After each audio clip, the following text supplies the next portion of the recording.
आप सभी का स्वागत है।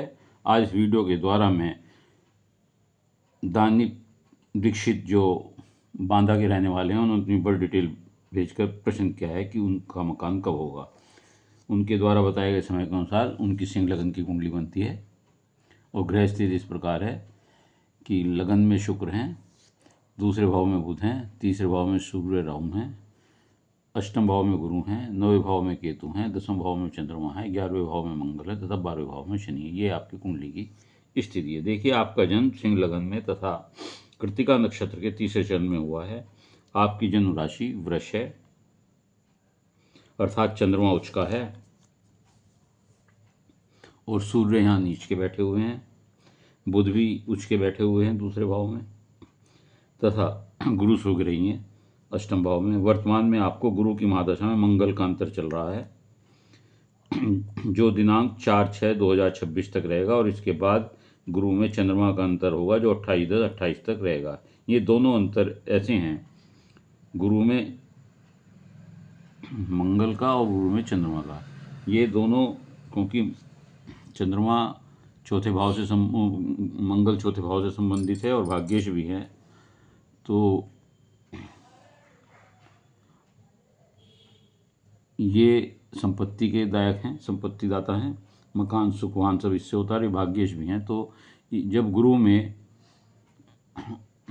गुरु पंचमेश के स्वामी हैं, तो गुरु की पंचमेश की मूल त्रिकोण की महादशा में जब मंगल का अंतर होगा या चंद्रमा जो आपके दसम भाव में हैं उच्च के हैं तो इसका होगा, तो इन दोनों के अंतर में वैसे मोस्ट प्रोबेबली लगता यह है कि गुरु में मंगल की दशा जो बताई है मैंने 4/6/26 तक मकान का योग है और यदि इस बीच नहीं होता तो 28/10/28 तक मकान का योग आपको हो सकता है।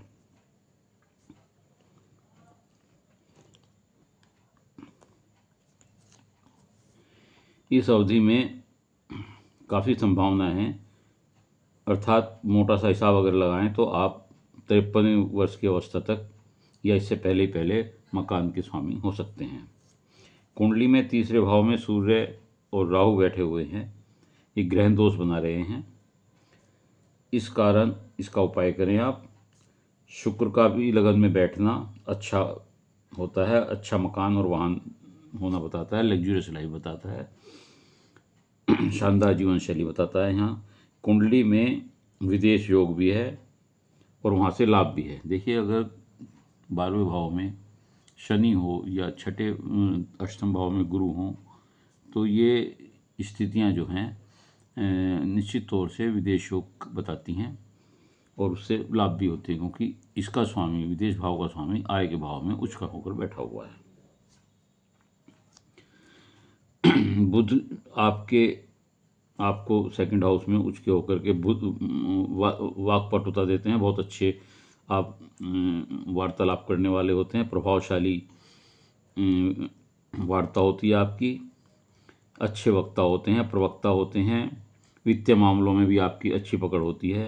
राहु सूर्य से आपको धोखा मिलने की संभावना होती है यहाँ पर, और कभी कभी कोई विशेष ध्यान रखें कि कोई ऐसा रिस्की काम ना करें जो रिस्क लेने वाला हो, जिसमें जोखिम हो। ऐसा कोई व्यापार, ऐसा बिजनेस, ऐसा कोई कार्य ना करें जिसमें जोखिम की संभावना हो, अर्थात नुकसान हो सकता है। गुरु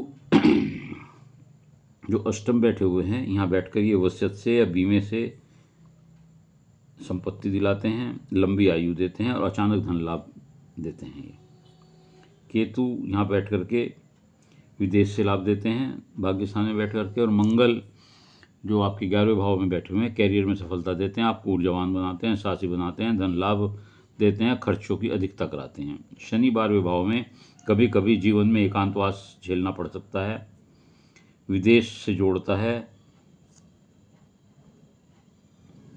और आपको दूतावास से संबंधित विदेश